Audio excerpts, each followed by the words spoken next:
Hi everyone and welcome. In this video, we are going to be configuring Active Directory and DNS to support vCenter Server. I've already logged in with a remote desktop session to my infrastructure/Jumpbox machine. I'm going to pull up Server Manager and I'm going to add role and features. I'm not going to bother with this page in the future. And we're going to install this on our one and only server. I'm going to add Active Directory domain services. We are going to add the config tools. Don't need to add anything else, and we will let that go through and install. When that's done, we will promote this VM to be a domain controller, and then we'll configure some DNS records. Okay, that's finished installing. We will click the link for promote this server to a domain controller. We're going to create a new forest, vclass.local. We do not need to change anything here. We are going to add the domain name service. This is going to be global catalog since it's going to be the first domain controller.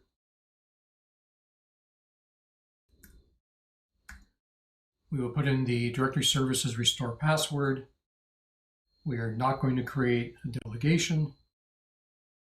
We'll let it select the NetBIOS name, which of course is going to come back as vClass. We will allow it to install into the default directories.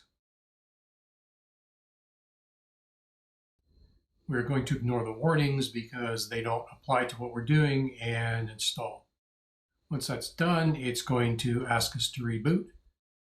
So we'll give this a couple minutes and come back when that prompt comes up. Okay, our Windows server's been rebooted after installing Active Directory, reestablished a remote desktop session. We can see that Server Manager is up. If I select the local server, we can see that we are now in the domain vclass.local. Last thing we need to do here is create some DNS records.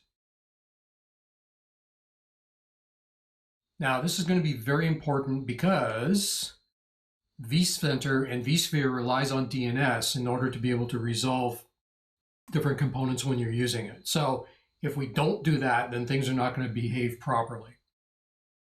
So select my server. Now the first thing I'm going to do is create a reverse lookup zone because that's also important for when we create the host records. So we can see that we don't have any reverse lookup zones at this point in time.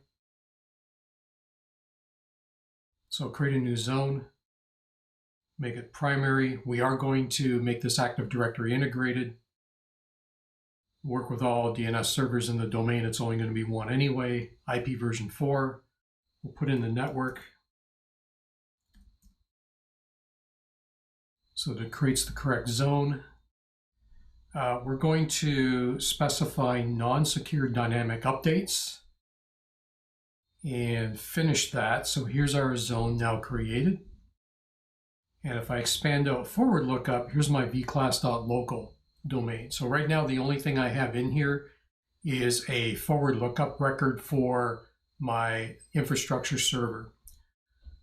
I'm going to create a new host record. This is going to be for ESXi 01.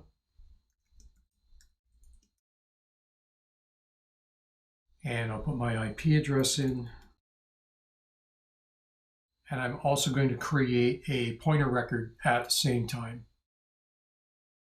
So we'll add that one in. We're going to add in ESXi 02.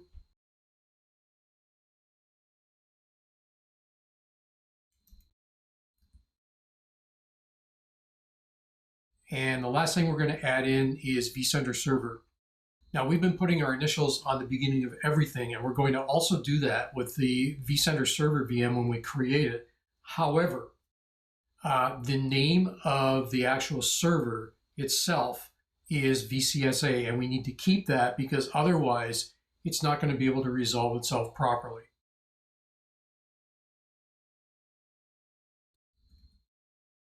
Now, the reason we don't want to be changing the name of the vCenter server is that the certificates, the security certificates, are tied to that name, and we don't want to have to recreate those. So that's why we're going to keep it the way it is. All right, so those are all created. We can see our 3 new forward lookup records. If I go to my reverse lookup zone, we can see our pointer records are created. One final thing we need to do to prep Active Directory is create a group and a user account.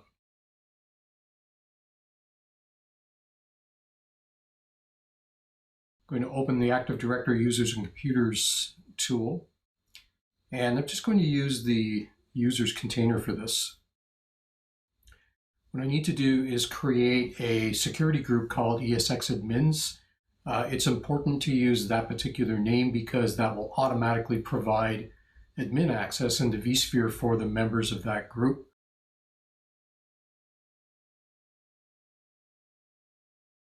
Create my new group.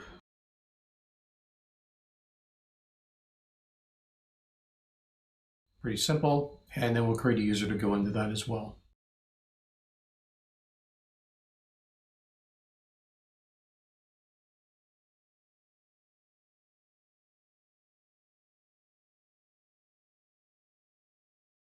Use the name ESXadmin.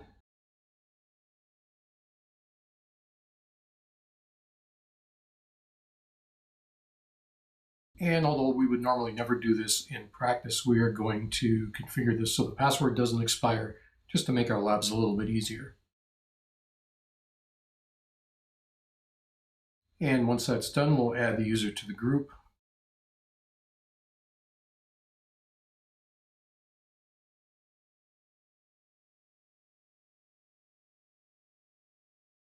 Excellent, that's now finished. And if we look at the members of the group, we can see our ESXadmin account. That's all we need to do to prep Active Directory, and that's a wrap for the video. Hopefully this has been helpful for you, and we'll see you next time.